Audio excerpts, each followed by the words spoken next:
Welcome to another episode of RELICS Radio. This is a family-friendly show, so the entire family can join us as we talk metal detecting, relic, and treasure hunting. You can also call into the show at 270-495-0315 or join in the chat and post any comments or questions you might have. RELICS Radio is also now syndicated on the Cutting Edge Radio Network and is broadcast around the world. You're listening to RELICS Radio of Southern Kentucky and Middle Tennessee.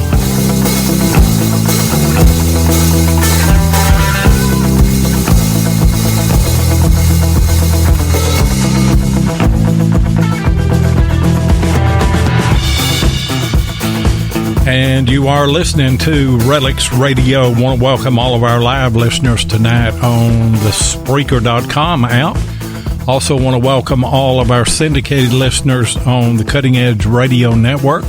And we know that not everyone can listen live, and some of you will have to pick up the archive shows. So we want to welcome everybody that's coming in through iTunes, iHeartRadio, Podbean, Apple Podcasts, wherever there are podcasts. We are there because we are the world-famous RELICS Radio. And we're going to have some surprises tonight, and I will unfold those as the show goes along, but certainly glad that all of you joined us. And the first surprise is that I'm running solo tonight because Jeff is gone to an event and was unavailable tonight, so I'm going to be doing the show by myself. Mark Hoover is monitoring the chat and sending messages back and forth on our little message app here, so he will be able to monitor any of your questions that you have or anything. He can relay those to me. In the meantime, I'm watching 5 screens and started the keto diet on Sunday, and I'm dizzier than a drunk man tonight. I'll just tell you, it's something else, but I'm committed to this diet. And we had Jeff and Blake Gibbs on last Thursday night, and that was kind of what I needed, was for them to go ahead and push me to do that. And it's really surprising because I drank a lot of Cokes and I ate a lot of chips, and I love potatoes, and I haven't had any of those. And it's really not been a problem. Really, the only problem that I've had has been a few headaches, but that has subsided now, and I'm all excited about it. I don't know what else to say. But anyway, I want to go ahead and bring our guest on here real quick because we are continuing. Our June is Father's Day month.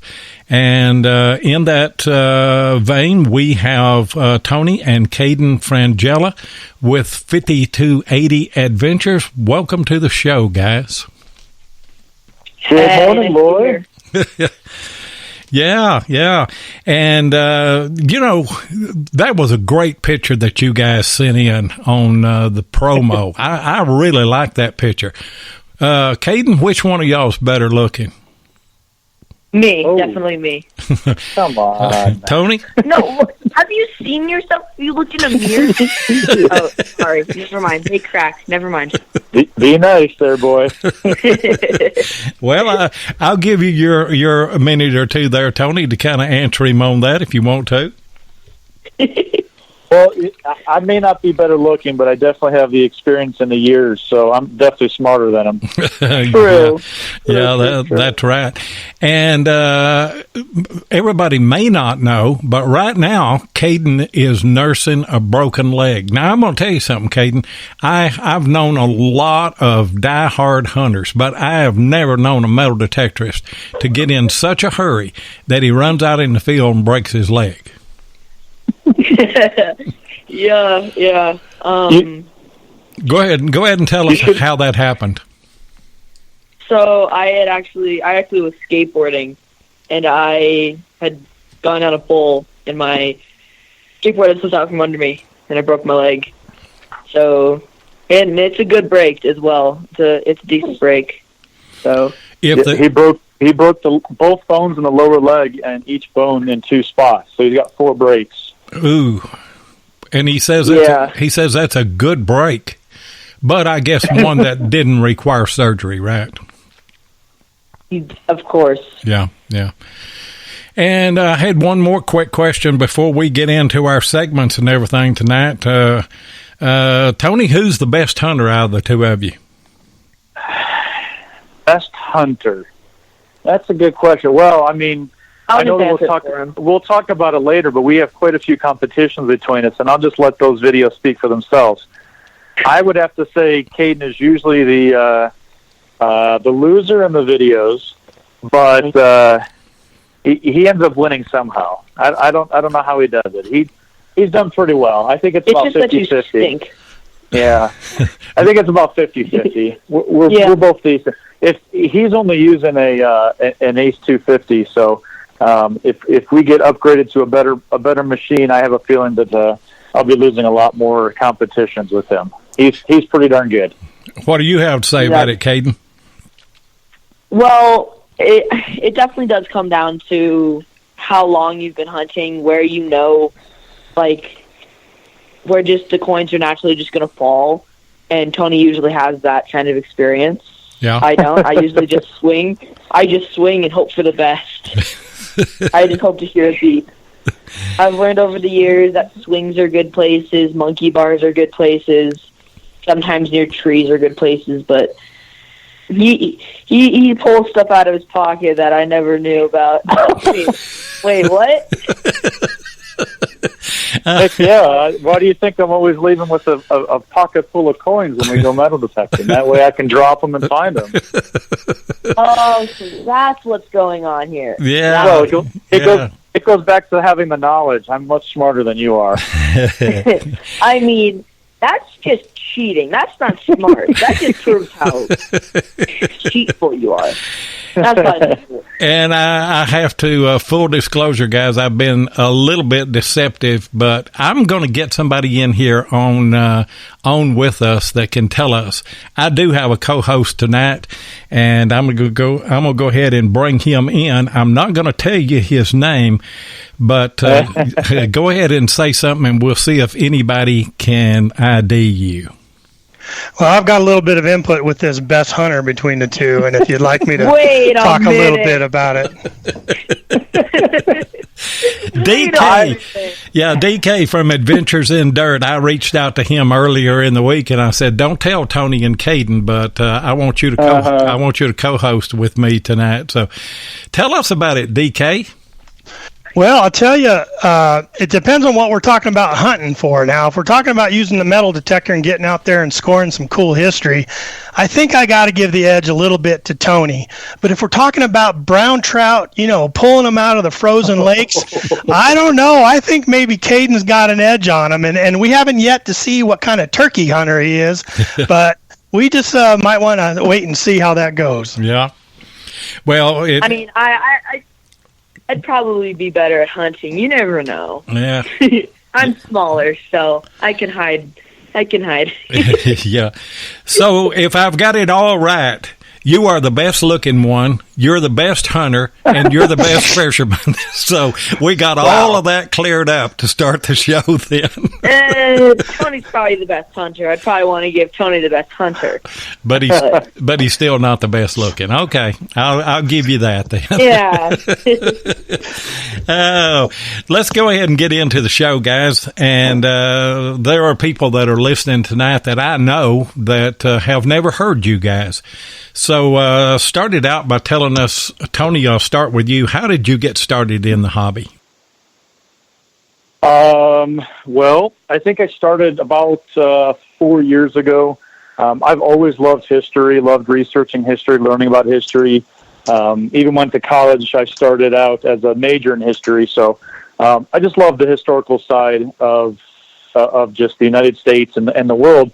So, I mean, I've just always had this passion about history, and I just wanted to get into metal detecting and try and find my own history. I mean, you can go look at it in museums, but actually, like, uncovering it yourself is, it's just such a rush. And I ended up living in Northern Virginia for about 6 months, and I really wanted to get a metal detector when I was back there, but life just kind of, had me focused on life things. And when I came back to Colorado, I said, you know what, this is so much of an interest for me that I just have to do it. So I got on eBay because I didn't know how much money I wanted to spend on it, how much, I would really enjoy that hobby. So I bought it. I bought an Ace 250 on eBay for like $110, and I got it in the mail, and I went out, started doing the research and went out looking for some old places. And my first target that I ever got was a 1919 wheat penny. So after that, I mean, I was just completely hooked. And you would be. I mean, that's a good find. There's no doubt. I mean, there are people, and it's hard for us that have hunted like me for 150 years to even think that there are people that are hunting that haven't found a wheat scent. But I know that there are. And I did a complete video Tuesday, and the only find that I had was a wheat, and I was excited about it, and I found 1 million of them, Yeah. Well, my first find was a wheat penny. My next 300 was all trash. That one coin, the one coin. That's right. Amazing. Absolutely. You didn't do it. Yeah. Just trash. Caden, how'd you get started? I got started almost just like Tony. I'd been interested in history as well, but I just never really decided to get out there. And so one day, Tony just said, "Hey, you want to go metal detecting?" So I said yes. We went out. We only had one metal detector at the time, but he had also a pinpointer. So he would find stuff, like find where it was, and then I'd pinpoint it for him. Then he bought an Ace 250, or not an Ace 250, an AT Pro, and he gave the Ace 250 to me. So we've been able to hunt together, do competitions and stuff like that, and it's really good to get out there and metal detect and uncover history. So that's really how I got into it. Yeah. Well, I mean, it's logical, that's the way you got in. So you guys have got an Ace 250 and an AT Pro, correct? Yes. Yep, and I also have an AT Gold that I've committed to learning this year. So I've only been hunting with the Gold, and just kind of anticipating that Caden's going to move into that AT Pro. I don't want him to because he's going to, be able to find a lot more stuff in competitions, but I got to take care of him. He's my good hunting buddy. So, but yeah, we've got 3 machines. I'm the pack mule. He's trying to butter me up so I can pack mule stuff for him when we go hunting. The pack. That's right. Caden, you're a great pack mule, I'll tell you. You do a great job with that. Hey, hey, DK, you've hunted with these guys. Tell us a little bit about them.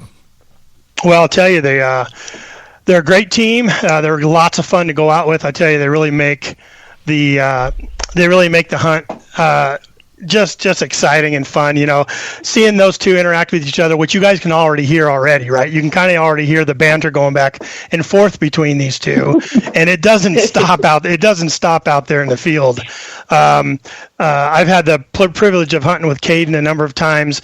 We hit this old ghost town up north, and he came along, and we just had a great amount of fun. You usually have a lot of fun with Tony, and then when you add Caden to the mix, it just adds another level, another layer there. So I always appreciate it. It always brings a new set of excitement to the outing for sure.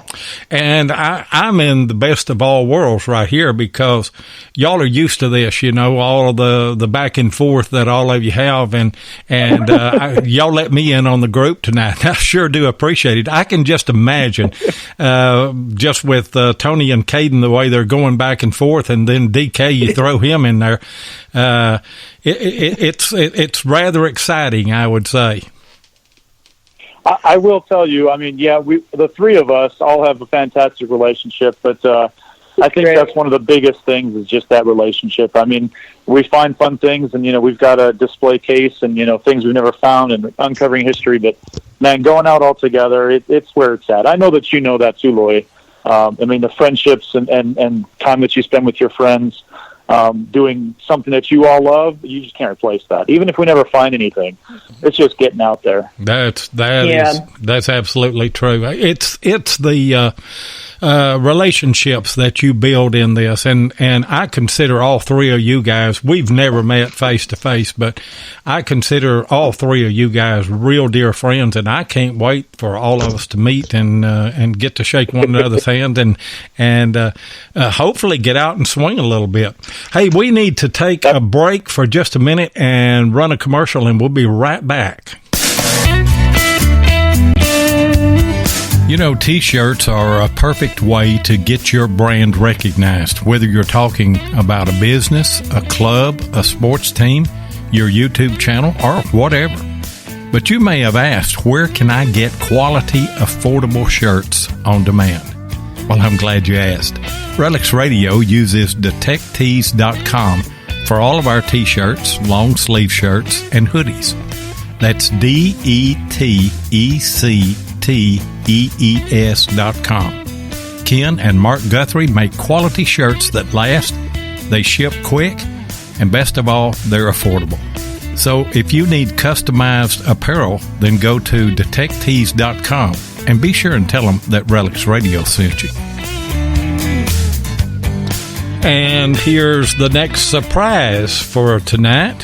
Thanks to Ken and Mark Guthrie and Detect Tees, we're going to give away one of those brand new RELICS Radio cooling towels since it's summertime.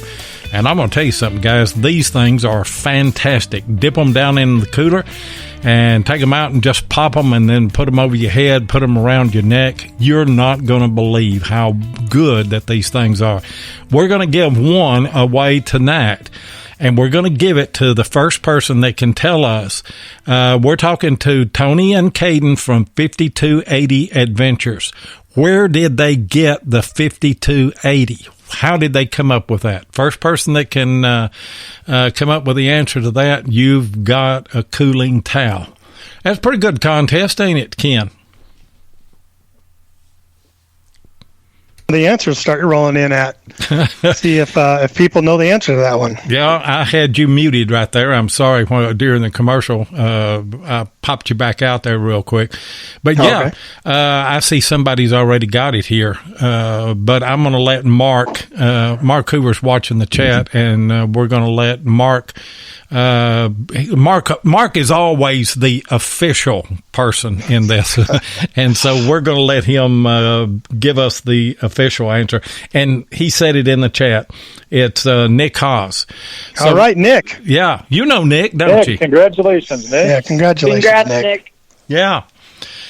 Don't freeze to death with that thing. One time, guys, there was an old Indian chief, and he was hiking back home, walking, and it was in the desert, and it was hot, and the sun bearing down. The guy come along in a convertible and asked him, said, "You want to ride?" And he said, "Yeah." And he got in, and the guy started driving about 100 miles an hour, and the Indian said, "Ugh, why you drive them so fast?" And he said, "Well," he said, "you feel the air coming in, said how cool it is?" "Ugh, me understand." So he got back to the reservation, and he was sitting around the teepee out there and just burning up, sun bearing down on him. And so he jumped on his horse and started riding around the teepee just as fast as he could, and rode around there for about 10 or 15 minutes, and horse fell over dead, and some of the braves come up and said, "Ugh, Chief, what happened to horse?" He said, "Me not know. I guess he froze to death." Oh, gosh. Hey, well, Tony's got a story about them little freeze towels. I wonder if he'd be willing to tell it. You know what I'm talking about, Tony? Is it the one where we built the thing? Yeah, you want to tell that story? Sure. We were down south. Ken's got a buddy that he works with, and his buddy bought some land down south in southern Colorado, and they've got a big trailer out there, and they wanted to build kind of like a carport canopy over the top of it, and to keep the snow off and keep the sun off, keep it cooler down there. And Ken asked me, "Hey, Tony, you want to go down there for the weekend and help them build this?" And absolutely, I would love to. And we got there, and I tell you, it was hotter than heck out there. It was crazy. And the owner's wife, of course, she had bought a whole bunch of the little rags, and she brought them out. And I tell you, man, it made a huge difference. And then after we got back, she had bought us like gift packages, thank you packages and things like that. And it had some, one cooler thing in the package. And so I'm waiting for it to get nice and hot out here so I can use it finally. Yeah, they're great. They're just an awesome thing. If y'all out there haven't tried one before, bring some along with you when you're out detecting. I'll tell you, it's a lifesaver. Yeah, it is. And if you're not Nick Cos and you didn't win one, go to detectees.com. And I don't know if they've got them on their website or not, but you can get in contact with them, and they can sure get you one. And they're inexpensive. I mean, you will it won't break the bank to buy one of them. And I know that you'll love them. Hey, Caden, what kind of hunting do you enjoy the best? Metal detecting. My favorite type of hunting is probably farm hunting, just because of how much history is involved in it. Like just one of those like metal stakes is really cool to find. I remember I went out with Ken and Tony to a farm. I can't remember where, but we'd gone out to a farm and I found a ton of golf balls. I found a light bulb. Tons of nails. I actually found a few coins, and it was just awesome because we didn't just metal detect, but we also explored the entire farm itself. We saw the houses and the silos, and it was really cool. It was really nice to see. It was a nice day, and I love farm hunting. Farm hunting is one of my favorites, just because of how rare it is. Yeah, Caden really enjoyed that because I wasn't on his. I wasn't over the top of him. Make sure your plugs look good. Put that stuff back. Make it look nice. We just let him go. Just this is the property lines. You just go explore, do whatever you want. So he could. I mean, what boy doesn't like to go dig holes? So he enjoyed that part. That's true. Yeah, I'm an old man and I still like digging holes. But he's a man after my own heart because I would rather hunt a farm field where I did some research and I found that there was an old house back in the late 1700s, 1800s in that field. And it's just rewarding whenever you do the research. And then, of course, I use Maprika, and Maprika has been a game saver for me because there's been more than one old house site that I've mapped out on Maprika that I walked right to. I'm talking, guys, just 2 or 3 foot, Yeah. And, prior to that, just using topo maps, there's been times whenever the actual site would be 3/4 of a mile away. And, it's hard to do like that. But, yeah, I agree. What about you, Tony? What's your favorite? Gosh, I enjoy any of it, to be honest with you. I like going and doing some door knocking. I need to do better at that, but there's just a lot of opportunity to get on places that haven't been hunted before. So I enjoy that part. But I really do love the research, and going out into some big fields as well, or some we've got ghost towns up here in Colorado, up in the mountains. And I know Ken and I do lots of research on that to find old towns that, don't exist anymore. Because, Colorado isn't as old as back east and stuff. So, we're only dealing with stuff from, late 1860s or, mid 1870s as being the oldest. And there's not a lot of those out here. But most of those are up in the mountains. So we've been up in the mountains quite a few times already to try and find some stuff. And you're wandering around. And again, it's kind of that's the history of the state of Colorado. I mean, that's why we were established. So I enjoy that too. And I have never done water hunting. That's definitely something I would love to learn, how to do and get out and stuff, because it's kind of, less hunted in those areas as well. Not a lot of people do that kind of thing. So you have kind of more opportunities to find things. But again, Colorado, we just don't have a lot of, that type of activity in the waters. You can find rings and old things like that. So you look for swimming holes, but, right. Maybe. Yeah. Well, you've got the perfect machine for that, because that's what I use in the water is my AT Pro. And personally, I like the AT Pro better than I do the AT Gold. Garrett sent us a gold, or sent Jeff a gold to use whenever his AT Pro was on the frets, and neither one of us really liked it. I guess because the frequency is different, 15 on the kilohertz on the AT Pro, I believe, and 17 on the AT Gold. We didn't like the sounds of it and everything. But Ken, you're part of this group. How do you guys go about researching? And I know that you've got a big hand in that, don't you?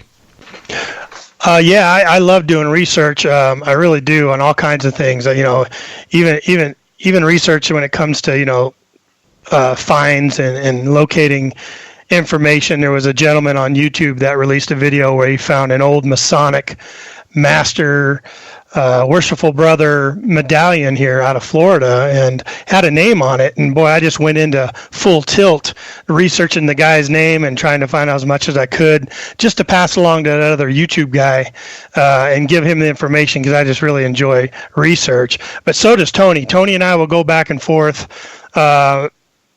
multiple times a week with, hey, what about this? Hey, what about that? Hey, what about that? And a matter of fact, I just sent him a text about a couple of days ago.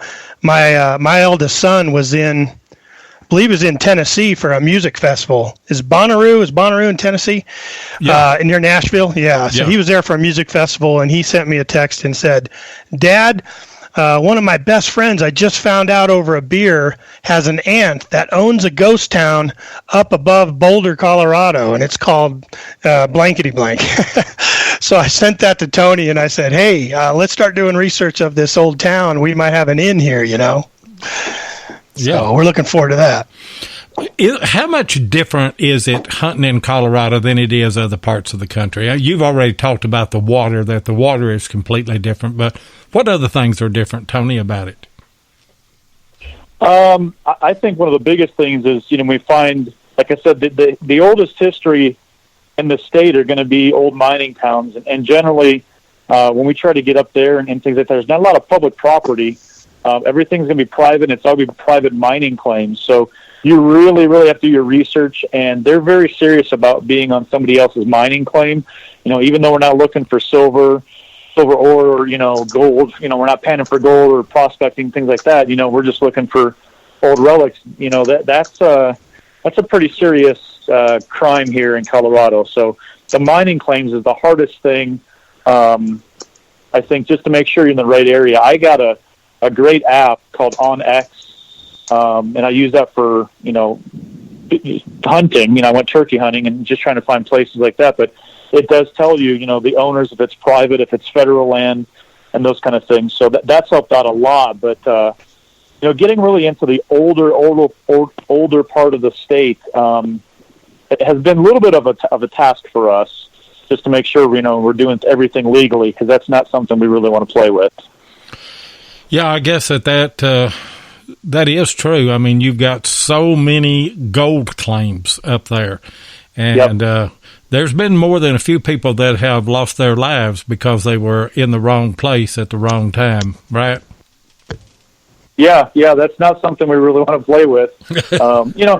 Even in general, even if we weren't up in the mountains, but just being on somebody else's property without permission, it's a pretty big deal. But if you were to pull like an assessor map and things like that, because we use those to do our research sometimes, it is just crazy, because they're not squares, they're not plots. It's a stretch from this to this, and it's there's no rhyme or reason to some of these claims, and they're just pretty difficult to make sure you're not on somebody else's land or claim.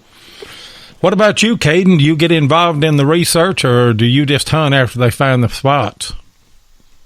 I usually just let Tony do the research, and he's my researcher, and I'll just dig.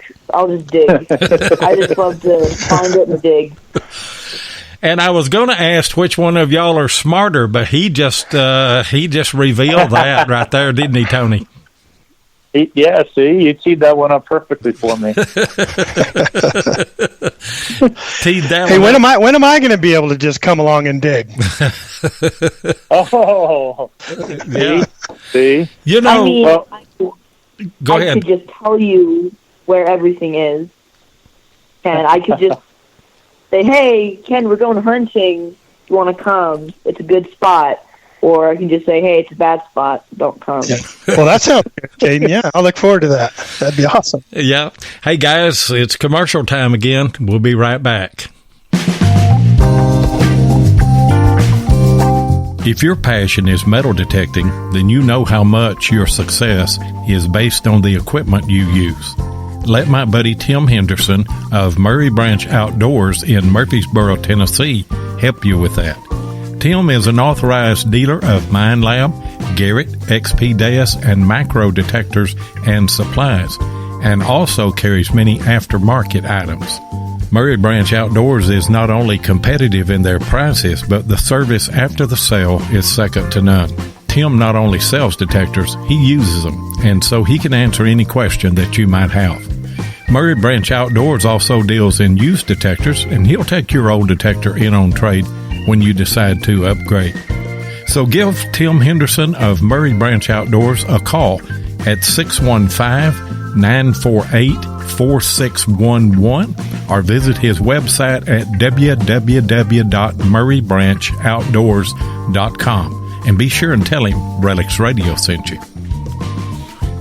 And by the way, guys, I know why most of you are in here tonight, or why some of you are. Well, I hope that you're here for the good quality of guests that we have and the super host. I tell you what about that guy? But also, we have a contest, Murray Branch Outdoors in association with Not to Micro. We're giving away an Amphibio, and I checked right before showtime. We got 132 entries. Are we going to give that away tonight? You think I'm going to give out the surprise right now? No, let's go on with the show just a little bit. Hey, Caden, what's it like hunting with your dad? Oh, it's something interesting. It's definitely something interesting because it gets fun, but it gets very. We have a lot of competition. We have a lot of friendly arguments, you could say, about who found it first, or because usually I go over an area, my Ace 250 doesn't find it, he goes over the area and finds like a dollar coin or a gold coin. I'm like, no, I found that first. I went over the area first. He's like, no, I found it. I'm like, so we have a lot of friendly arguments, you could say, about a lot of that, but it's really fun to hunt with him, and just hunting, period, is awesome. Yeah. But it's always fun to hunt with parents, get outdoors with your parents. It's something different. It's not like playing a board game or watching a movie at home. It's definitely getting outdoors, getting dirty, getting in the mud, playing around, stuff like that. And it's really fun. It really is fun. Yeah. So I didn't get into metal detecting until a few years, probably, I don't know, I guess it was probably 7 years after my dad passed away. But me and him fished together, and we hunted together, and we did a lot of things together. And he would have loved it, and I would have loved to have hunted with him. So treasure every moment that you can. And I'm sure that it's from a different perspective for you, isn't it, Tony, hunting with Caden? What's it like? Well, just some backstory on it. I mean, Caden is my stepson, and I came into his life when he was, a couple years old. But, you always, as a step-parent, want to try and build a relationship with a child that's not biologically yours. And it's always something, what can I do with him to draw us closer? And, even though we do, metal detecting or fishing, it's all just that bond of doing things. So I don't really even care what we're doing, to be honest with you. As long as we're getting out and having fun and doing stuff together, it's all that truly matters. And we can sit here and talk about, these finds. Oh my gosh, remember when you found that? And, we kind of have that history and that connection through metal detecting. and it's really helped us build a pretty darn good relationship. And we do banter quite a bit, but this is kind of the relationship that we have. Yeah. And, I'll say the same to you that I did to Caden. Treasure every moment of it, because this is the greatest thing that right now that's happening in your life. And just to think that metal detecting, can create that bond between you. But I love the competition too, and I'm going to bring Ken in. Ken, tell us a little bit about some of the competitive moments that you've witnessed between these two guys. Yeah, a quick note on Caden before I get to that, though. I think at Caden it really is a special thing that with all the things you have to choose from out there these days, person in your generation, that you choose to come out with a couple of men and swing a stick around a field to find a bunch of trash, I think it says a lot about your character. So I commend you quite a bit there, Caden, and have a ton of fun with you, F-Store. So yeah, these competitions, I'm telling you, between these two have gotten to be epic. Not just the competitions, they add a lot of fun to the outings. But it's the payoffs. It's the payoffs at the end that have been pretty epic. And if you guys aren't familiar, please feel free to go ahead over to 5280 Adventures on YouTube, and you can see some old videos there about some of the competitions between Tony and Caden. And there's just been some really great competitions. Now, I've never been a part of these competitions. They've never managed to drag me into it. Although they've tried, I've always been able to dodge it, and I'm quite happy with that. Well, you know of one or two of them, though, that you can share with us, don't you? I sure do. There was a time where Caden and Tony were out hunting together, and they had made the competition is usually always the most value denomination after so much time hunting together. Who's got the most amount of money after they hunted a park together or something, or who gets the first coin, or who gets the first quarter, or who gets the first foreign coin. I mean, it could be all kinds of different things with these two. They usually agree upon the competition, and there's a payoff. And it wasn't too long ago that poor Caden got the short end of the stick, and he actually didn't do as well as Tony did. And the payoff was to eat a cricket. And it was a grasshopper, actually. A grasshopper. Yeah. Yeah. How was that, Caden? It was better than I thought it was going to be, just because Tony was able to pull out all the head and the guts. So it wasn't as bad. It was just a crunch that made me a little skeptical about it, because I was eating the actual cricket, and it was twitching, and I know I said that a lot. It was still twitching. It was still alive, and I'm like, what is going on? Well, all of us that watched that video, Caden, felt for you, man. I'm telling you, I think we all felt it as you were eating that cricket. We were all sort of eating it with you. I'm telling you, that grasshopper, I'll tell you. But hey, there was another competition. Actually, I've had a couple of them that have ended in a little pie to the face. You know what I'm talking about, guys? And I think it's 1-1 right about now. I think there needs to be a tiebreaker. What do you guys say? Yeah, I think we can get the three of us together and do a tiebreaker. Tell us about that, Tony. Well, I mean, the most recent one, I think we just went to a school, and it was we called it the 10-minute challenge, and it was like, all right, on your marks, get set, go, and whoever finds the most coins in 10 minutes is declared the winner. Loser gets the pie in the face, and it's just just as fast as you can go, recovery as quick as you can make it, and just find as much as you can. And I absolutely dominated this past time, and I will say one thing. That boy, Caden, he will man up to whatever the competition is, and if he loses, he does not back out. He takes everything in stride, because he knows that I would do the same thing if I lose. So he's been completely fair, and he made a little whipped cream pie on the plate, and he took it this time. It was a pretty good one. The last time was a little interesting because Tony, you got a little bit of a surprise at the end of that one. The first one. Yeah, the first one, Tony had won the challenge, and he had set Caden up. And as he said, Caden is very gracious when it comes to paying up on these challenges. And he absolutely sat there in the chair and got ready to take that pie to the face. And he braced himself, and Tony was just all smiles from ear to ear as he reached that pie plate up and just gave him a face full of that pie. And he was just digging it. But what Tony didn't realize is that Caden's mama, that's right, old Mama Bear, was coming out of the back gate and came up behind Tony and dumped him with a giant bucket of water just as she rubbed the pie into her son's face. So you don't mess with Mama Bear's little cub, I'll tell you that. She got me with the big bucket of water. I wasn't expecting that one. I saw that. Y'all were out on the deck, I believe, when you did that one, weren't you? Yeah, I saw that. Yeah, that was a good one. It was hilarious. That's what I'm talking about, though. I mean, that's what makes everything so much fun.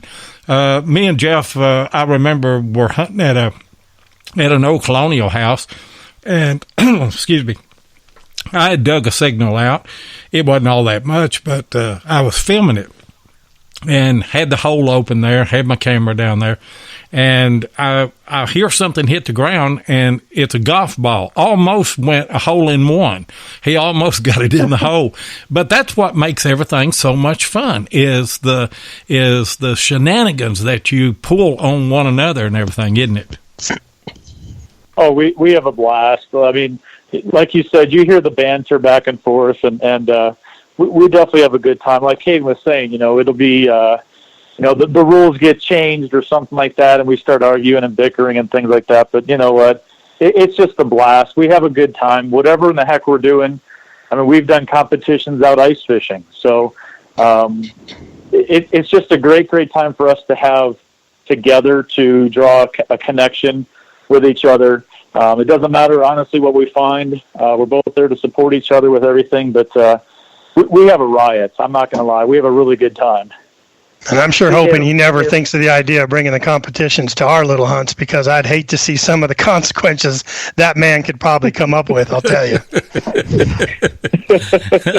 Yeah, it's something else. But guys, and I hope one thing that we accomplished through all of these June is Father's Day month series, all the guests and everything that we've had, if we don't do anything else, I hope that we inspire some kid to want to hunt with a parent and some parent to want to hunt more with their child.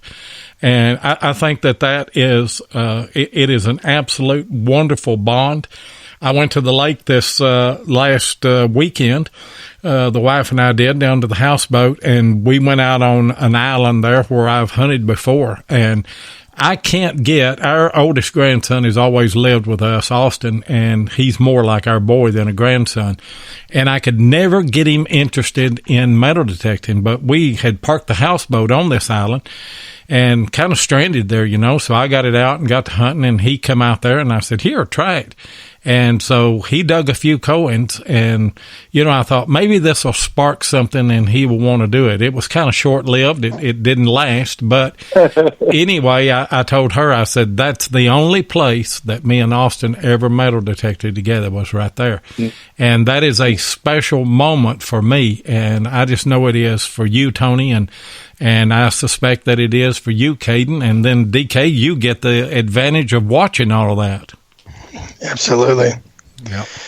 Yeah. I had the same experience. I went out once with my son and with one of my sons, and it just was awesome. And I really wish it would happen more often. But, he's living his life and off and running. And every now and then he comes home, and I'm always prodding him, hey, come on and do some swinging with me. And one time he did, and found himself a little junk ring and saw his eyes light up. And, yeah, that was awesome. So I'm very envious of Tony and Caden's relationship when it comes to that. And I just wish you both continued journeys together as you guys continue that connection with each other. It's awesome. Absolutely. And our youngest grandson, Reese, he's the one that has cystic fibrosis. He's doing well, but he has to take a lot of treatments and stuff like that. But he's interested in history, and he's interested in metal detecting. And there was a metal detecting company that reached out to me, and it was an entry-level detector wanted me to review it, and wow, somebody got into the wind there. Wanted me to review it and everything, and so I did. And they sent me this detector and gave it to me, and so I've given it to him, and me and him have hunted a little bit, so that's great. I tell you what, guys, we need to take another commercial break, our last one, and then we'll be right back.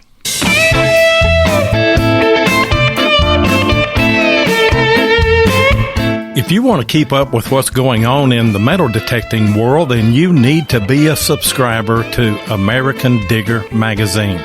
Butch and Anita Holcomb are the publishers of the magazine and have won awards for 3 straight years for being the best digger magazine on the market. American Digger magazine is available in both print and digital formats, so no matter where you live in the world, you can enjoy the latest happenings in the hobby. You can get in touch with American Digger magazine by going to americandigger.com or give them a call at 770-362-8671. And be sure and tell them that you heard it on RELICS Radio. And for those of you that don't know, I am now the producer of American Digger's Relic Roundup with the legend Butch Holcomb and Jeff Lupert, another Colorado boy.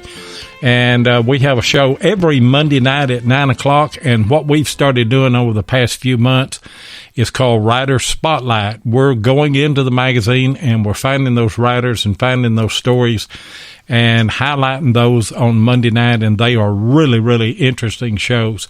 So if you have time, come over to Spreaker on Monday night at 9 o'clock to American Digger's Relic Roundup. You guys know Jeff, don't you?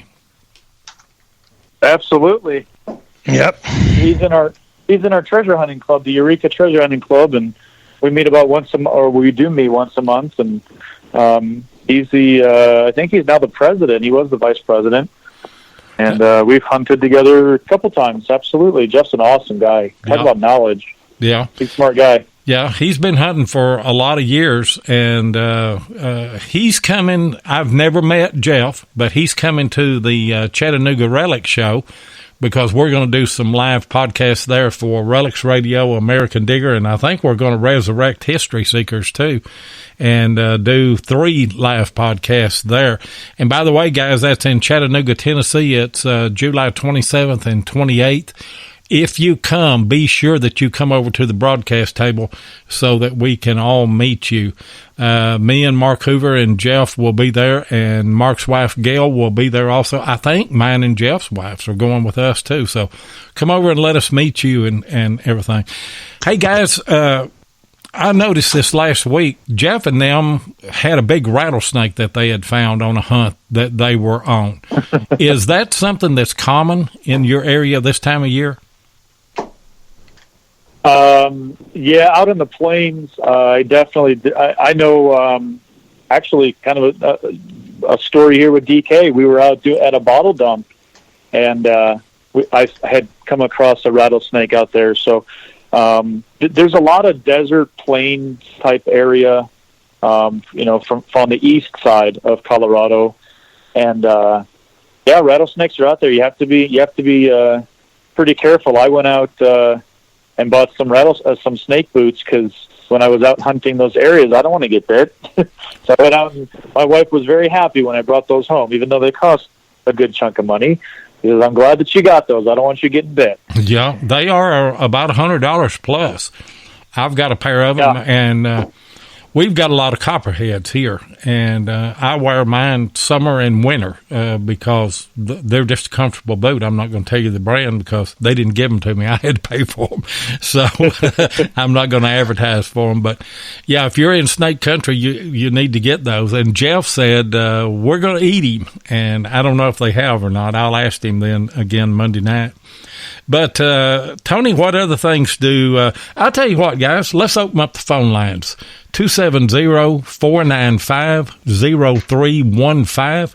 And Mark or Barb or some of y'all, if y'all will put that number in, we're going to go ahead and open them early because I know that there's some guys that want to call in and ask some questions of Tony or Caden. But what other things do you guys do together? Caden, why don't you go first? We do a lot of hiking, hunting, and coin roll hunting together, but mostly what we do, fishing and metal detecting. I haven't quite been hunting with him yet, but I've gone through my safety classes and all that, and we are very close to actually hunting together, which will be very, very, very fun, and definitely a big moment of just everything we do together. So just hunting, fishing, metal detecting, and coin roll hunting. Tell me about coin roll hunting. I've never done that. I think I understand the concept of it, but tell everybody that may not have ever done that, what's involved in that. So really, you just head to your local bank. You just ask for coin rolls, and so they'll give you some coin rolls, and you can go home and you can start opening them. And I remember Tony's found a washer one time. Yeah. We find wheat pennies. We find silver dimes, silver quarters. Yeah.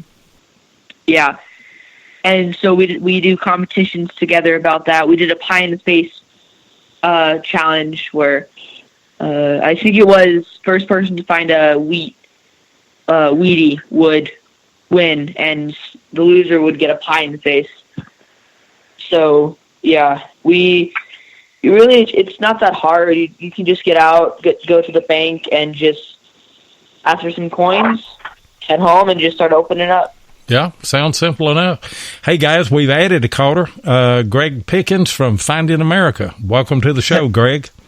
Hey there, Greg. Hey, guys. Hey, Tony. Hey, Caden. Hey, I wanted to ask you guys, now you're starting that new channel, right, Tony?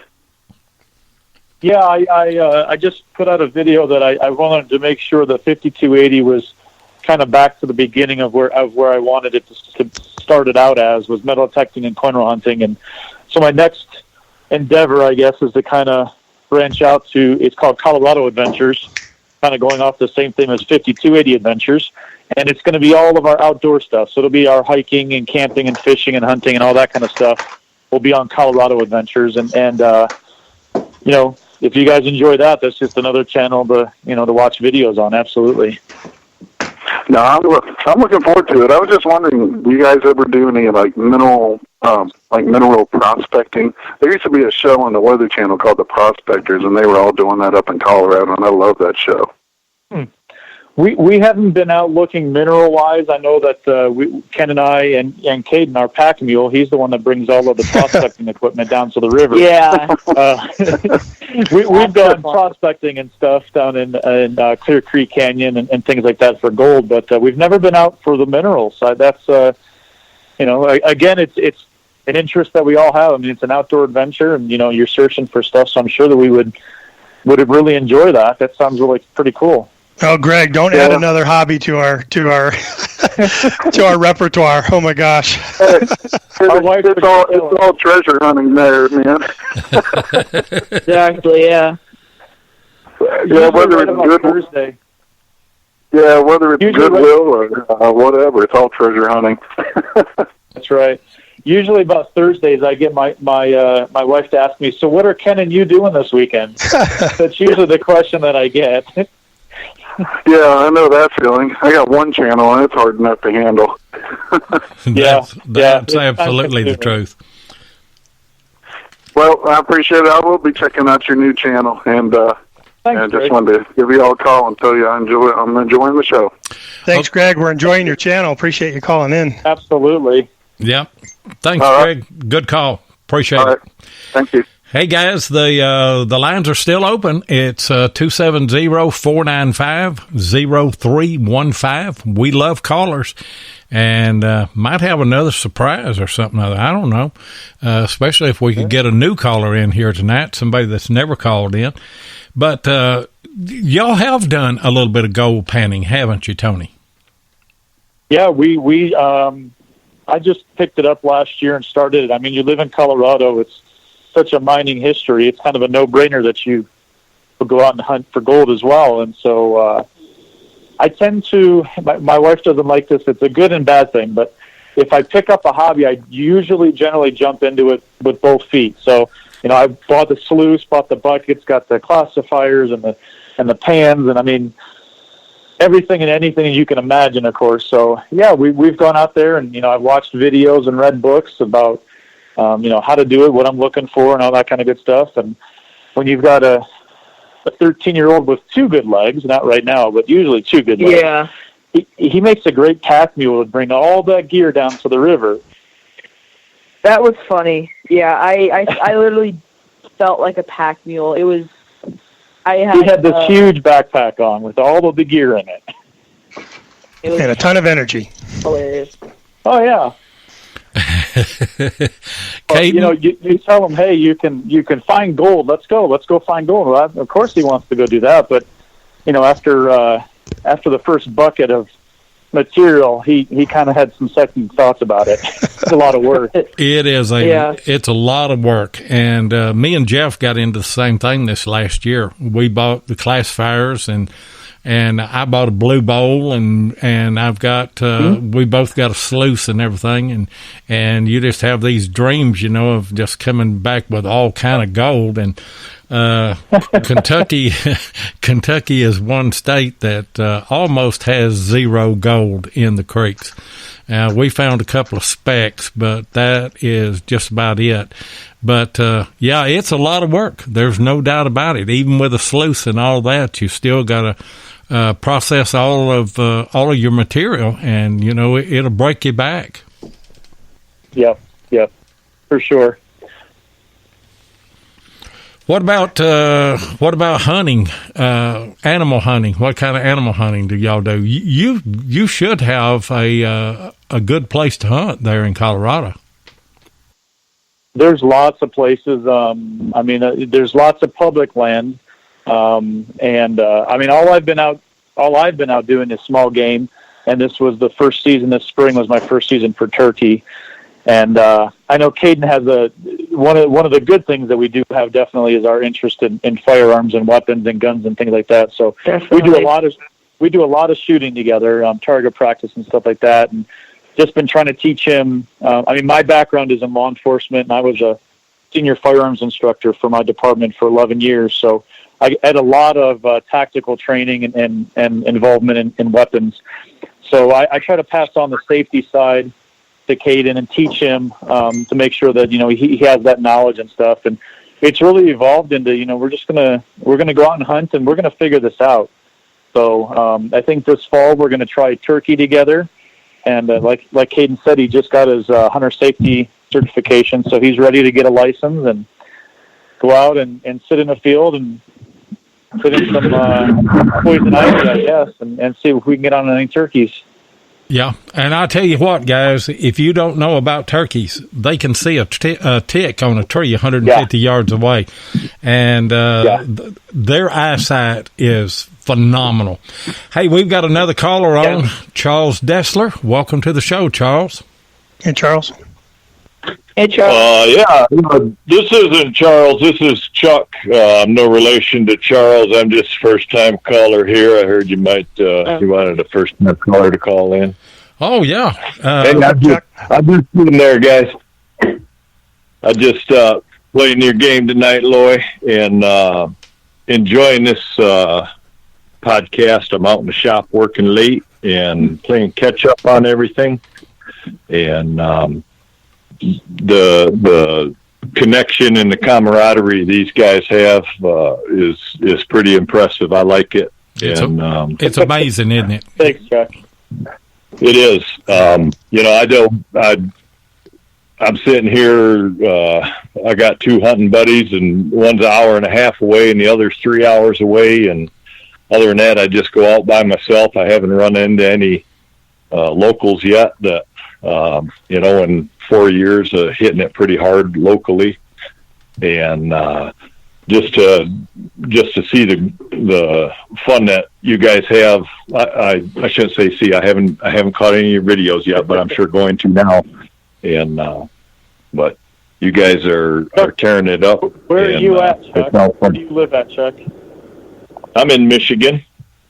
Michigan, okay. Yep, right in Michigan. Y'all have about 9-10 months of winter up there, don't you? Well, you know what? There's a joke that's going around today, Loy. I had a long sleeve flannel shirt on all day. It was raining. It's been raining all year so far, and it was 57 degrees midday. It was chilly, and tomorrow's first day of summer, and you couldn't pass that by me, buddy.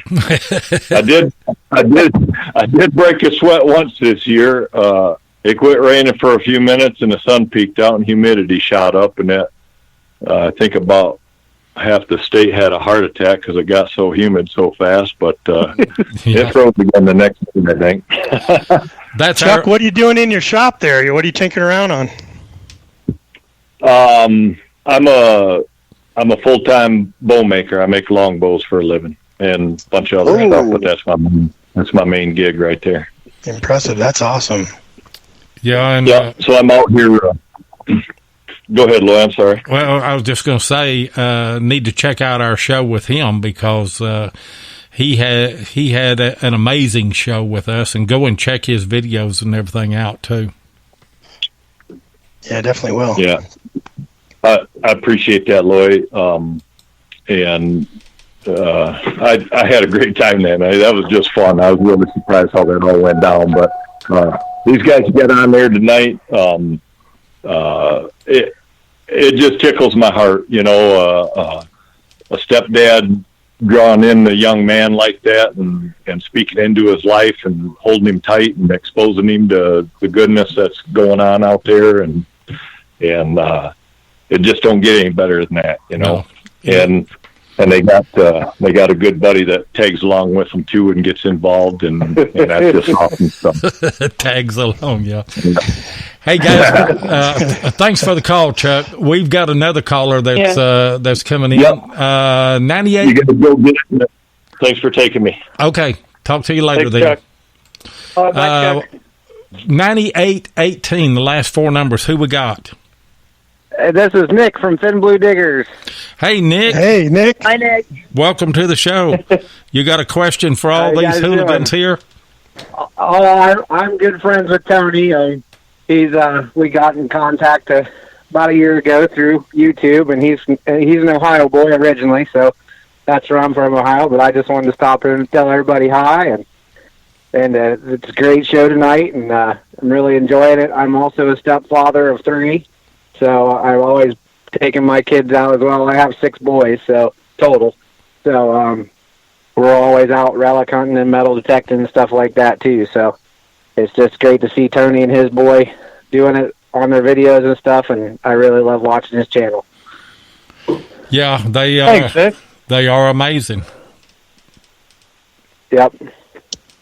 That's a lot of stepkids there, Nick. You better invest in a lot of whipping cream if you're going to start doing competitions. Yeah. We already have the box of disgusting jelly beans, so we're already one step ahead there. So.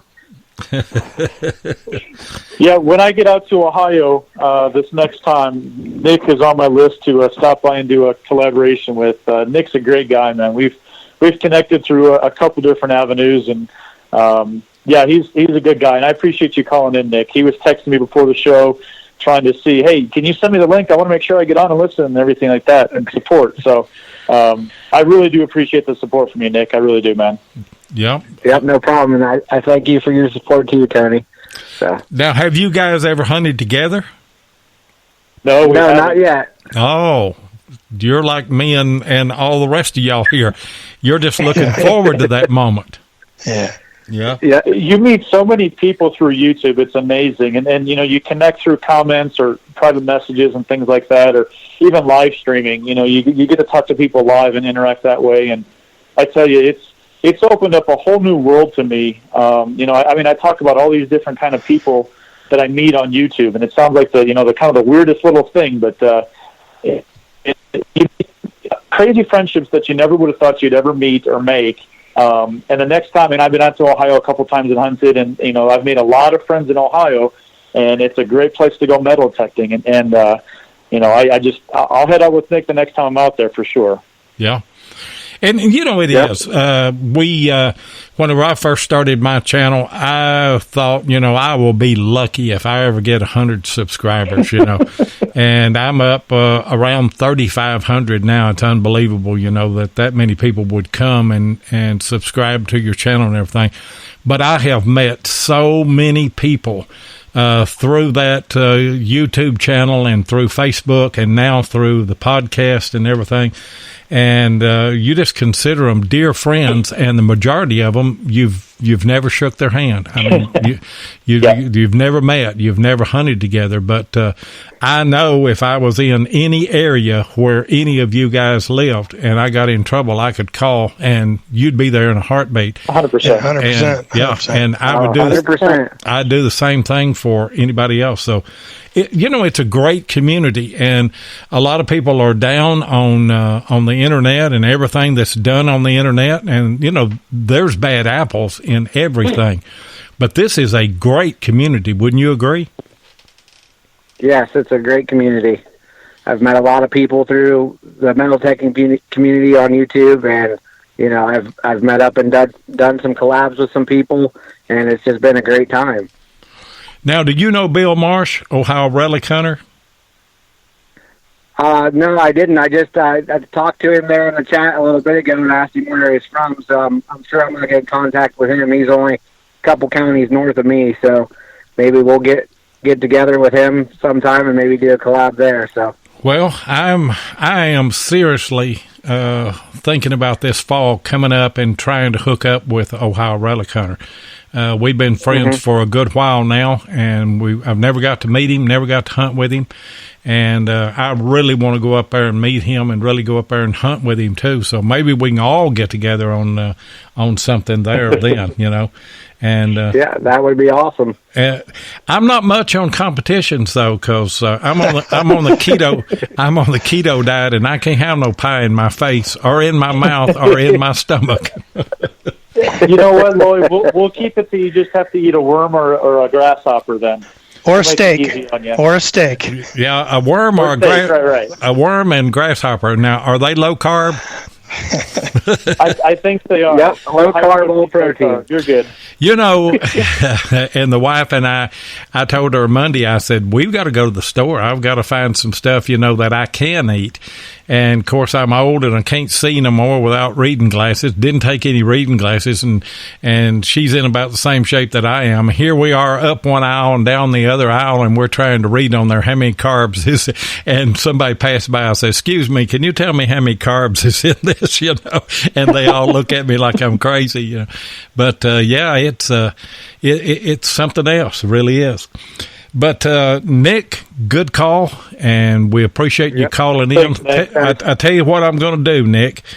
You and Chuck and Greg, all three, are going to get one of these cooling towels. And so what you need to do is get in touch with Mark Hoover. He's on the chat tonight, and he will tell you how to get in touch with us. And well, I actually won the one earlier in the competition of guessing where the 5280 came from. Oh, so okay. I've already got one coming. Okay. Okay. Well, I don't know. We may send you something else then. It'll be low carb. We may send you a grasshopper or a worm, but it'll be low carb. You don't have to worry about that. Great call, Nick. Hey, thanks for the call. Yeah, thanks, guys. All right. Nice to meet you, Nick. Bye. Yep. Bye. And looking forward to that collaboration as well. And probably will be featured on Adventures in Dirt, right, DK? Oh, I'd definitely love to cover it, and I'd love to be there and be part of it. That'd be absolutely awesome. Looking forward to it. I've been wanting to get together and meet you, Loy. Tony and I talk about it all the time. And there's a number of stops we want to go and meet people that we've connected with in this community, and you're definitely right there on the top of the list, I'll tell you. Yeah, well, you guys are as well with me. Hey, guys, we still got the phone lines open. We may give you a cooling towel if you call in. 270-495 0315 is the RELICS Radio hotline. Call in and talk to Tony, Caden, or DK, or me. I'll talk to you too, and we'll see what we can get going.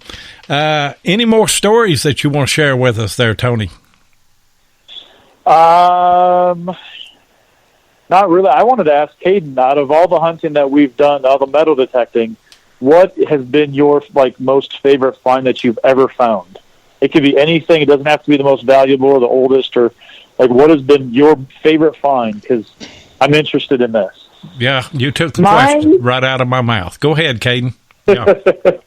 My favorite or most valuable find was probably the Boy Scout Swiss Army knife I found at the Boy Scout camp.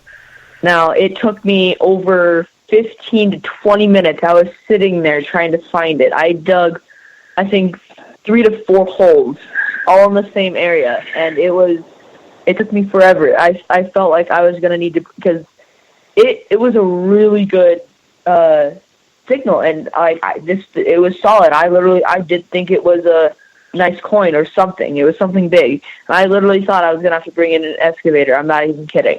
I needed to find it. And I hit something, and I find a Boy Scout Swiss Army knife. Still, I couldn't open it, but it had the bear symbol on it, and I'm like, this. It was really cool. It was definitely really cool. It was a good find, and Tony had found one, and I had heard that he found one. I'm like, dang it, because I've been always wanting to find one and get ahead of Tony in knives found, and he found a small little silver one, probably the size of your pinky. I'm not even kidding.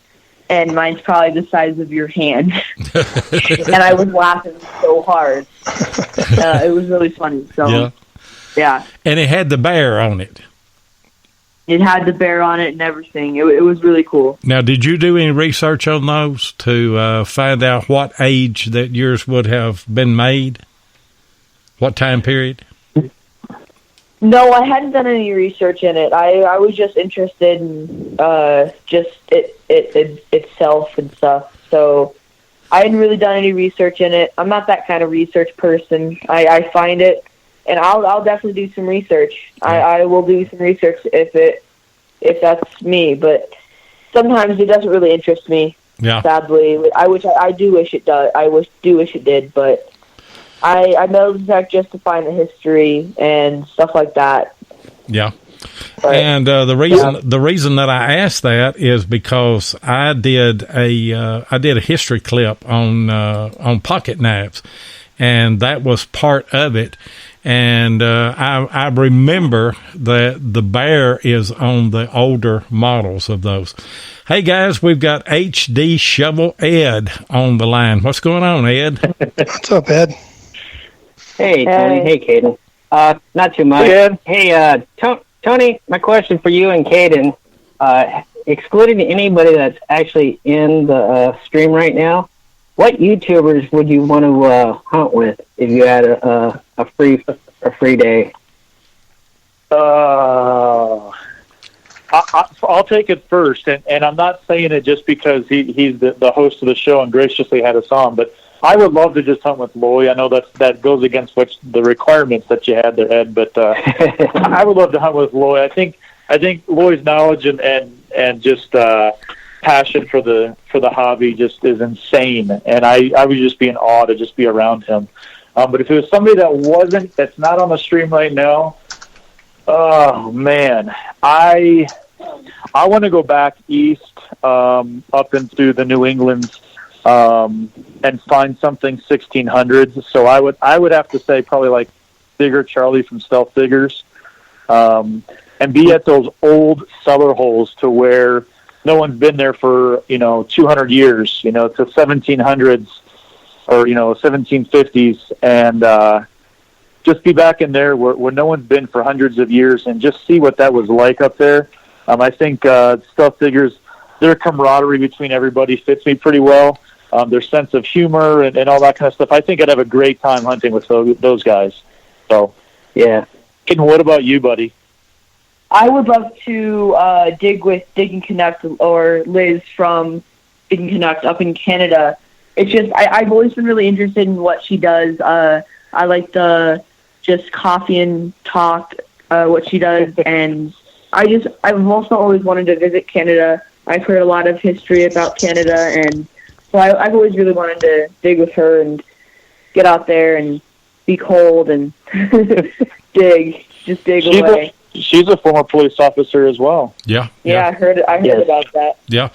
And her, it's Coffee with Liz on Sunday morning, isn't it? Coffee with Liz, that's right. Yep. That's what it's called. Yeah, and it's, I think it's on YouTube at 10 o'clock Eastern time, if I'm not mistaken. I have to get on there and check her out just briefly because we're normally leaving for church at 9:30, so I can't stay on the show. I do believe you're correct, Loy. Yeah. But yeah, she's a great YouTuber and a great personality and has a great live stream. So go and check them out. And that's great questions there, Ed. Appreciate it. One other real quick question. Since he was talking about going back east and doing solar holes, I've not caught it. But Tony, have you done any bottle digs? Yes, absolutely. That's an awesome story, an awesome question. I was out, I'll make it a quick story, actually. I was out east of where I live at, and I'd done some research, and I think some properties that I'd found were public, and there was an old house from maybe the 40s or something.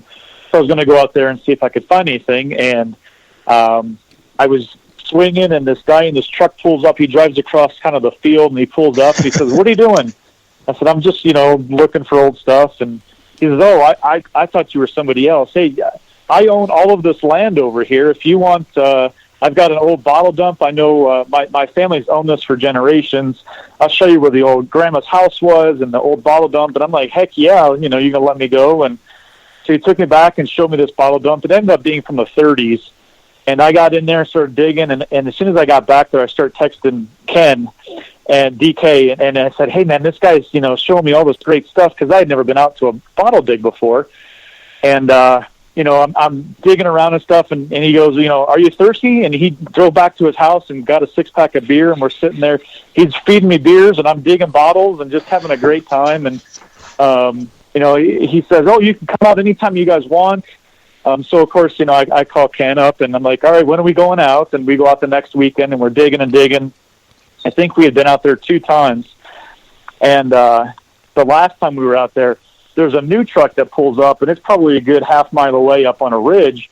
And it's just, watching us, what we're doing. And all of a sudden he pulls and starts coming through the field, and it's a different guy. It's not the same guy I talked to before.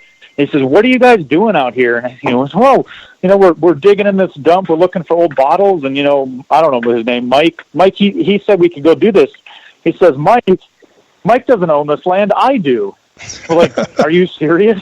I had no idea. I mean, this guy just comes up and tells me he owns it, and he knows all the history about it. So, but we found some old whiskey bottles that were during Prohibition. The milk glass, like Noxema type of bottles and things like that. We've never been back to that dump. I mean, I've got the contact for the guy, but it was a good time. I really enjoyed it. We don't have necessarily a lot of those areas, or at least I'm not able to find that type of digging here. But I had a great time. I know Ken had a good time too. And I would love to find more, or go back east and get into, like Brandon down in Alabama. I would love to go back digging with adventure archaeology. It's just another part of the hobby and the history. It doesn't matter what I'm finding. As long as it's old, I just think it's so cool. That's a great question, Ed. Yeah, it is. Great. All right. Well, I won't take up any of you guys more time. I'll listen on to the stream and jump back into the chat with you guys. Hey, hook up with Mark Hoover. We're going to give you one of those cooling towels, RELICS Radio cooling towels. Awesome. So hook up with him on the chat there, and we certainly do appreciate the call. All right. Thank you, Lloyd. Thanks, Ed. Nice meeting you. Yeah, Brandon digs to China on those holes. Have you seen some of the holes that he digs? It's so crazy how deep he gets. I mean, it's 10 feet deep, but 15 feet deep, and he does know what he's doing. You got to be real careful with that stuff. Oh my gosh. Yeah, but I've talked to him. I've never met him personally, but I've talked to him because, he's in on that YouTube Diggers conference thing that we're in. And I've talked to him by message and everything, and he talks about how to dig that to where it doesn't cave in, and then at the end of the hunt, they can strategically hit it in certain spots, and it'll just kind of cave in. My luck, it'd cave in while I was down in there. They sure do find some nice bottles out of there, I'll tell you, and some of them are quite collectible and worth a bit of money. Yeah, it is. Out of all of the places that you guys have been there in Colorado, have y'all ever had any run-ins with any wildlife? Ever had a moose chase you or anything? Mark Hoover was asking. I know DK's got a quick story about a moose. Hey, this is your show, buddy. I don't really want to tell that story. Okay, all right. I was out at that bottle dump, and a deer walked up on me. He just walked over a ridge, and I was right there. But I don't think I've ever been chased, luckily. I know that when we do go up to the mountains, I do carry my firearm with me, just in case, just because, you're up in the middle of nowhere. Yeah. So... Me and Tennessee Jeff went down and hunted with Ron and Tim, the dig dogs, down in Murfreesboro, Tennessee, and got in a field and then had a bunch of heifers and had one bull. Some of you have heard this story, I'm sure. But anyway, we were walking around and none of them were acting strange or anything. We'd walked around there in the field for 10 or 15 minutes, and the bull kind of walked up, and Jeff pointed his detector at him, and he said, "Now, don't be doing anything stupid." And I don't know if he understood him or what. He throwed that head down to the ground, started pawing, and took off running. And me and Ron, we got through the fence or through a gate and shut it. And Tim, I think he got behind a tree, and the bull was after Jeff, and it had rained, and it was kind of slick, and he kind of went down a little hill and lost his footing. The bull did, and that saved Jeff. He threw that GPX over the barbed wire fence and jumped over it. And it's something else, I tell you, to get chased by any kind of animal or anything. Well, I tell you, I'm still young enough that I can outrun Caden, so I'm still all right. Yeah, the one strategy for being outdoors is if you're faster than one of whoever you're with, you'll be safe. It's okay. Yeah, but I'm going to tell you something. Faster than you. I'm going to tell you something, Caden.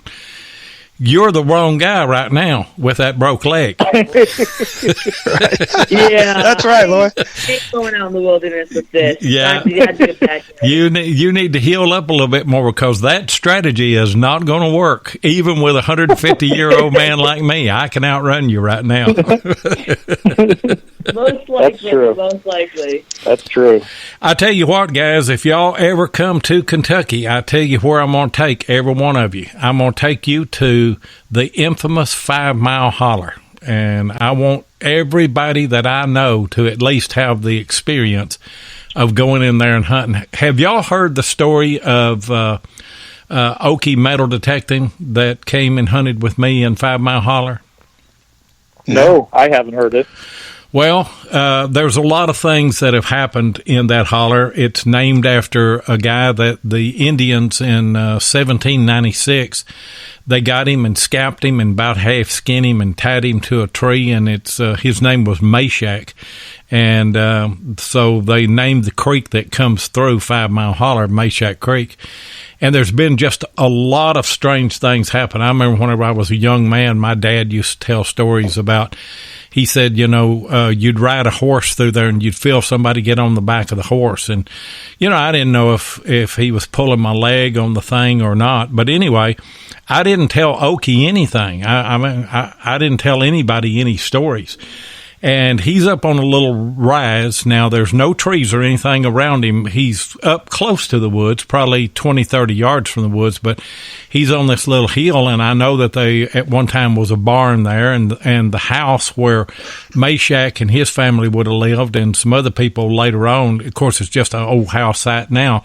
No house there, just the barren field. But anyway, he comes running down the hill, and his eyes are as big as saucers. And he said, there's somebody grabbed me by the shoulder and just jerked me around. And he said, I thought it was one of y'all that you'd found something good. I turned around and looked, and y'all are down in the holler down by the creek. And I told him, I said, well, I don't know about that, but there's some strange things that have happened here, you know. And there's one part when you're driving, the road actually goes into the creek for about 200 yards. And I had another guy from East Tennessee that came, and I took him in there. And when we were coming off of the road and into the creek there, he just yelled out, stop, stop, stop. And I said, oh, it's not that deep. I said, this is actually the road, you know. It ain't 6 inches deep there, 8. He said, not that. He said, I had a dream about this place last night. And I said, well, oh my God, there's some strange things, you know, that have happened here. And so when y'all come, I'm taking you to 5 Mile Holler, Caden. But you need to get you need to get that leg fixed before you come. You don't want to go. I'm going to need to be able to run a little fast because I'm not. I'm a little wimp when it comes to ghost stories, ghost towns. Well, I'll share one. I want to make that happen. That sounds good. I will share one. I'll share one more story. And there is a song that came out, I believe, in the late 50s or early 60s called Strange Things Happen. And that's why I use that phrase. But it's about 5 Mile Holler. And these two guys, of course, back then, everybody would go to the schoolhouse or the church house, which most of the time the church was the school. It doubled. But they would have what they call pie-suppers, and then on the weekend or on Saturday night, they'd have dances and everything. And it was a place where all the young people and everything went. So these two boys, they were walking to the pie supper, and they met this girl, and they were walking back the same way, and it kind of got chilly that night. And so one of the boys, he said, well, you can use my jacket. So whenever they got to her house, she had to walk up a lane that was probably, 50 yards to her house. And she said, well, here's your jacket. And he said, no, just go ahead and walk on up there with my jacket. I'll come back tomorrow or next day and get it. So a couple of days later, he came back. And he said, knocked on the door, and there was an older woman came, and he said, a couple of nights ago, he said, met your daughter at the pie supper, and we were walking home, and she was cold, and I let her borrow my coat, and I told her I'd come back and get it. And this woman said, I don't know what kind of cruel trick that you're trying to play, but said she died 2 days ago, would be a year anniversary that she mysteriously died in this holler. And he said, no, we were at the pie supper with her. And the old woman said, well, if you don't believe me, you can just walk on down to the graveyard, and her tombstone is there. So they walked down there, and the story is that his coat was on her tombstone. No. Oh, goodness. Oh, no. You gave me chills with that one, Louie. Stop it. No. Are you Wow. You're wanting to go now, ain't you, Caden? I'm scared now. I'm literally freaking out right now. That's Well, full disclosure, nothing has ever happened to me, and there evidently ghosts don't want to mess with 150-year-old people. They like them young ones.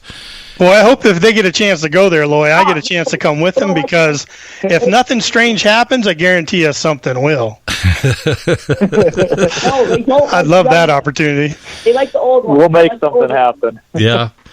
You sleep tight tonight, Caden. Oh, no. That's not nice. That's funny. That's not nice.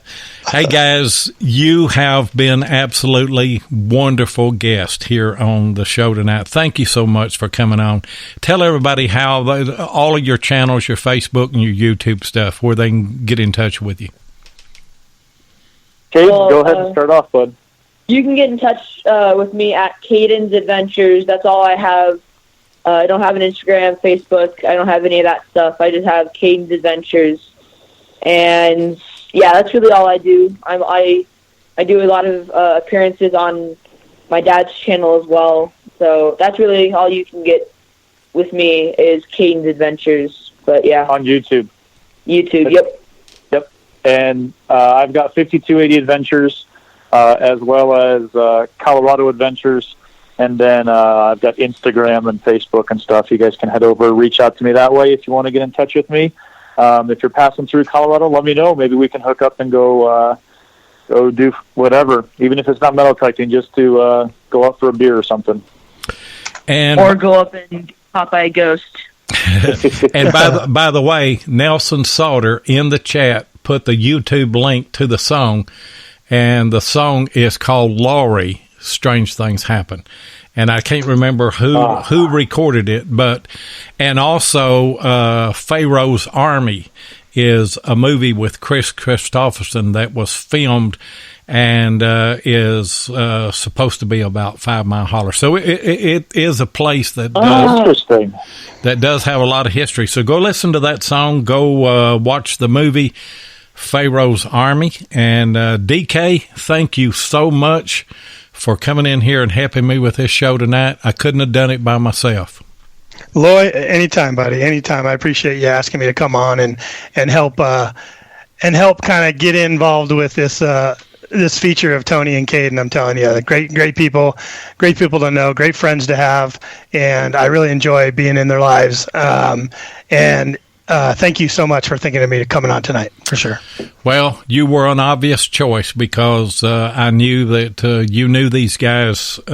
You were all close friends, and I knew that you'd be able to steer me in directions that I needed to go here tonight and add a lot to it.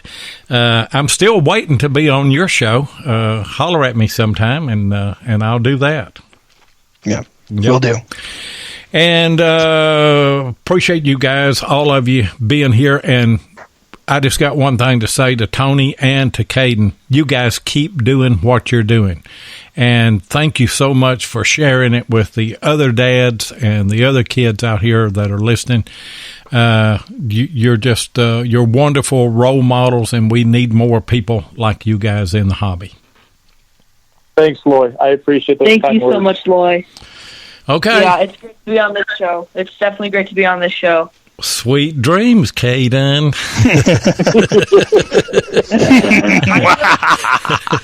I feel someone watching me right now. I'm not even kidding. Like, I have chills down my spine. I'll have some fun with this tonight. Don't worry. That's probably you will. Oh! You're gonna have a long night, Tony. But that is my gift to you. That is my surprise. And Perfect. I'm gonna go ahead. On and my stick is coming out. I'm just gonna sit here in like a little corner and just have my little stick and watch the door. Just gonna sit here, phone. As long as they don't grab you on the shoulder and jerk you around. Thanks, guys, for being on the show. Appreciate it. And thanks DK, thanks Tony, and thanks Caden. And guys, here's the final surprise tonight. We're not going to give the Amphibia away. We're going to do that next week. I promise you, because that is the end of the quarter. So go over to RELICS Radio. Make sure that you post on the official giveaway post at the top of the page. I've got it pinned up there so it's easy to find. And just say something about the Amphibia. We've got a real special guest next week. I'm not going to tell you who it is. You'll find out Tuesday whenever I put out the promo, but you're going to see that it is an obvious choice to have this guest on when we're giving away an Amphibia metal detector. And by the way, we're going to continue, not next week, but we are going to continue this father-son, father-daughter format at the Chattanooga show. We're going to have Shannon and Emily Copeland, and we're going to have Chuck and Riley Bryant as guests. And then we're also going to have some other special guests there as well. But we're going to continue this father-daughter, father-son format. I really love it. And by the way, that Chattanooga show is July the 27th and 28th. It is the American Digger Show, and if you don't have the info on that, go to the RELICS Radio Facebook group page. You just find everything good on that page. If you're not a member, you've got to come over there and be a member of that. So, and Jeff will be back with us this next week, and we appreciate everybody in the chat. Appreciate all of the calls. You guys go get a hold of Mark Hoover and get your cooling towels from detectees.com, and we'll see you next Thursday night.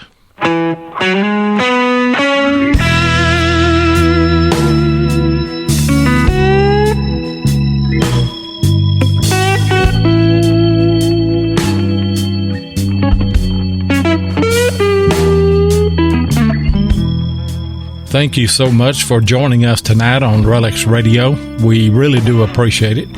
Be sure and join us live every Thursday night at 8 o'clock Eastern here on Spreaker, or you can catch the archive show at RELICS Radio on Spreaker, iHeartRadio, iTunes, and many other podcast outlets. RELICS Radio is also syndicated on the Cutting Edge Radio Network and is broadcast around the world. Please take a minute and hit the like button, and be sure and follow us so you'll get notifications of all of our upcoming broadcasts.